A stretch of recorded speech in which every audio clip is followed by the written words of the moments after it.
NCERT की पढ़ाई आज के समय में यूपीएससी देना हो या बीपीएससी देना हो, सभी के लिए अपरिहार्य है, इनएविटेबल है। हम लोगों को कहने में कोई गुरेज नहीं है कि भारत में, बिहार में नहीं, इस देश में क्रॉनिकल एकेडमी पहला इंस्टीट्यूट है जिसने क्लासरूम में एनसीईआरटी पढ़ाना शुरू किया। इसके बाद ही लोगों में एक नया क्रेज आया, एनसीईआरटी एनसीईआरटी एनसीईआरटी। लेकिन आज भी एनसीईआरटी को जिस तरह से हम लोग पढ़ाते हैं, इस देश में कोई भी कोचिंग इंस्टीट्यूट संभवतः नहीं पढ़ाता है। हम लोग एनसीईआरटी के प्रत्येक किताब को चैप्टर वाइज, बुक वाइज पढ़ाते हैं। एनसीईआरटी पढ़ने के बाद आपका जो नींव तैयार होता है, आधारशिला जो बनती है, तब जाके आप किसी भी स्टूडेंट के साथ compete करने की स्थिति में आते हैं। आज की तारीख में बिना एनसीईआरटी पढ़े किसी भी स्टूडेंट के लिए किसी भी तरह का कोई सिविल सेवा पास करना संभव नहीं है। यह बात एक ध्रुव सत्य की तरह आज है। इसीलिए आज के दौर में जो लोग कभी एनसीईआरटी को कोई वैल्यू भी नहीं देते थे, आज सारे लोग एनसीईआरटी की रट लगाए हुए हैं। हम लोगों ने बहुत जगह पता किया है, एनसीईआरटी के आड़ में लोग एनसीईआरटी के साथ ही जीएस को खत्म कर देते हैं। आप एनसीईआरटी का पहला चैप्टर भी छठा क्लास का पढ़ेंगे, इंट्रोडक्शन है, तो उसमें सोर्सेज को वहीं पर खत्म कर देंगे।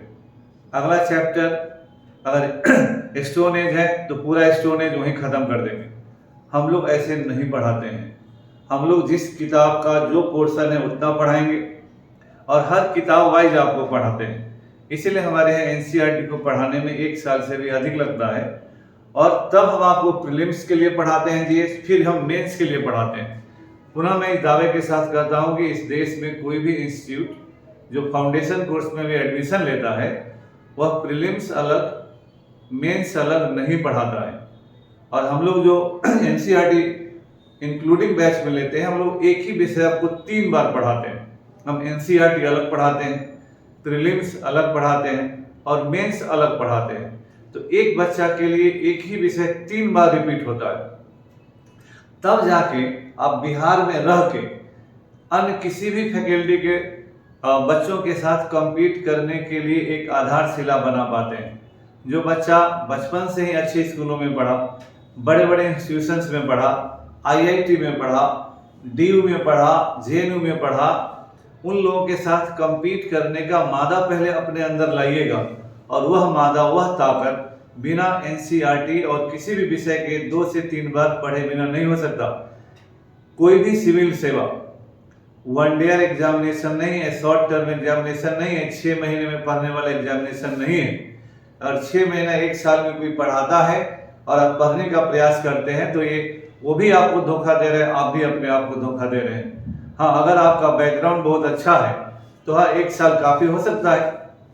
अगर आईआईटीएन है, आप आईआईएम पढ़े हैं, जेएनयू में अच्छे से एमए पीएचडी किया है, लेकिन अगर आप बिहार के स्कूल में पढ़े हैं, बिहार के कॉलेज में पढ़े हैं, तो आप हम लोगों से ज़्यादा अपने कॉलेज और स्कूल की स्थिति आप जानते हैं। और इसके बदौलत अगर आप सोचते हैं कि हम दिल्ली और बॉम्बे और आईआईटीएन से compete करेंगे, तो आप दिन में ही तारे देखने का स्वप्न देख रहे हैं। इसलिए बिहार के बच्चों के लिए प्राइमरी चीज है एनसीईआरटी पढ़ना, और वैसे एनसीईआरटी जैसे हम पढ़ाते हैं। हमारे क्रॉनिकल एकेडमी में एनसीईआरटी जिस तरह से पढ़ाया जाता है, इस देश के किसी भी कोचिंग इंस्टीट्यूट में उस तरह से एनसीईआरटी कोई नहीं पढ़ाएगा, क्योंकि इसको पढ़ाने में ज़्यादा टाइम लगता है। इतने टाइम में 2 जीएस का बैच निकल सकता है। तो जहाँ भी पैसे के लिए ज़्यादा लोग होंगे, वो एनसीईआरटी उस तरह से नहीं पढ़ाएंगे। इसलिए अपनी स्थिति को आज भी समझिए। अगर सिविल सेवा देना है तो बिना एनसीईआरटी पढ़े आपका कोई काम नहीं होगा, और एनसीईआरटी क्रॉनिकल से अच्छा आपको इस देश में कोई नहीं पढ़ा पाएगा। Thank you.